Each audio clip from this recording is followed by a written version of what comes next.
बीजापुर के खूनी जंगल का खौफनाक सच। रात के 11:15 बज रहे थे और बीजापुर का घना जंगल एक डरावनी खामोशी उड़े हुए था। इस खौफनाक सन्नाटे के बीच 5 दोस्तों की हंसी गूंज रही थी जो अपनी दुनिया में मगन थे। राहुल, समीर, विक्रम, इमरान और अर्जुन शहर की भीड़ से दूर यहाँ एक रोमांचक वीकेंड बिताने आए थे। उनके लिए यह सिर्फ एक एडवेंचर था, पर वे नहीं जानते थे कि वे मौत के जाल में कदम रख रहे हैं। शाम 6 बजे जब वे जंगल के किनारे पहुंचे तो वहां का माहौल बहुत ही शांत और रहस्यमयी था। पुरानी कच्ची सड़क और दोनों तरफ झुकते हुए बरगद के पेड़ किसी डरावने गेट की तरह लग रहे थे। गहराता अंधेरा उन्हें चेतावनी दे रहा था, लेकिन जोश में डूबे दोस्तों ने इसे नजरअंदाज कर दिया। उन्होंने एक खाली मैदान चुना और वहां अपना डेरा डालकर आग जलाई ताकि ठंड से बच सकें। संगीत और शराब के दौर के साथ जश्न शुरू हुआ, जिससे जंगल की खामोशी पूरी तरह टूट गई। वे भूल चुके थे कि इस जंगल के कानून इंसानों के नहीं, बल्कि खूंखार डाकुओं के चलते हैं। रात के 9 बजे जब आग की लपटें धीमी हुई तो विक्रम ने शौचालय जाने के लिए उठना तय किया। विक्रम अपनी टॉर्च की रोशनी के सहारे घने अंधेरे की ओर अकेला चल दिया। 10 मिनट बीते, फिर 20, लेकिन विक्रम वापस नहीं लौटा, जिससे माहौल में बेचैनी फैल गई। राहुल की घबराहट बढ़ने लगी और उसने जोर से चिल्लाकर विक्रम को पुकारा। जवाब में सिर्फ हवाओं की सिसकियां और उल्लुओं की डरावनी आवाजें ही सुनाई दे रही थीं। समीर और इमरान को लगा कि शायद विक्रम रास्ता भटक गया है, इसलिए वे उसकी तलाश में निकले। अर्जुन को डेरे पर सुरक्षा के लिए छोड़ दिया गया। वह अकेला और डरा हुआ महसूस कर रहा था। अचानक जंगल की खामोशी को समीर की एक ऐसी भयानक चीख ने चीरा कि अर्जुन की रूह कांप गई। इमरान बदहवास हालत में दौड़ता हुआ वापस आया, उसकी सांसें उखड़ रही थी।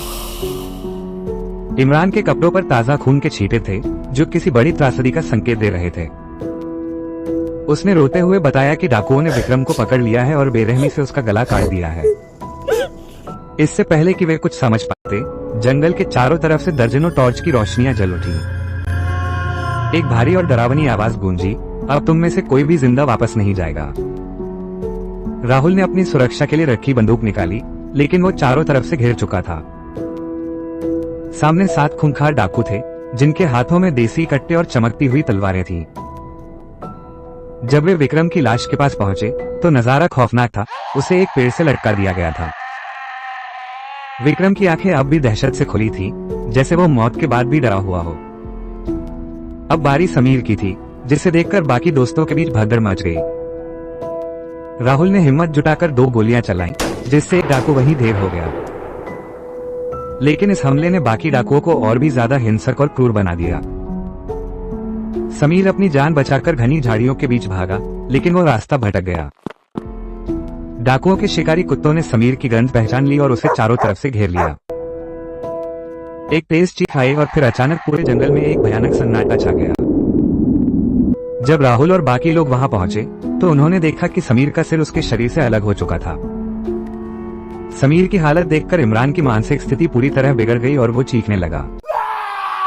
इमरान ने अपने दोस्तों की लाशें देखी और डर के मारे पागलों की तरह जंगल की ओर भागा। वो दिशाहीन होकर दौड़ रहा था, जबकि पीछे से डाकुओं के ठहाके गूंज रहे थे। भागते भागते इमरान जंगल के बीचों बीच स्थित एक पुराने और सूखे कुएं के पास पहुंचा। उसे लगा कि कुएं की गहराई में छिपकर वो इन खूंखार शिकारियों से बच जाएगा। लेकिन डाकू उस जंगल के हर एक रास्ते और गुप्त ठिकाने से अच्छी तरह वाकिफ थे। जैसे ही इमरान ने कुएं में छलांग लगाने की कोशिश की, एक विशाल हाथ ने उसके बाल पकड़ लिए। कालू ने एक ही झटके में अपनी तलवार चलाई और इमरान का शरीर 2 हिस्सों में बंट गया। इमरान का आधा शरीर कुएं की गहराई में गिरा, जबकि आधा बाहर तड़पता रह गया।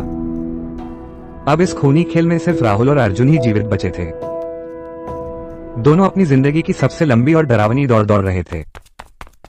राहुल ने अपनी बंदूक चेक की, जिसमें अब सिर्फ 3 गोलियां बची थी। अर्जुन डर के मारे बुरी तरह रो रहा था और उसे अपनी मौत सामने दिख रही थी। अर्जुन ने सिसकते हुए राहुल से कहा कि वे अब कभी अपने घर वापस नहीं जा पाएंगे।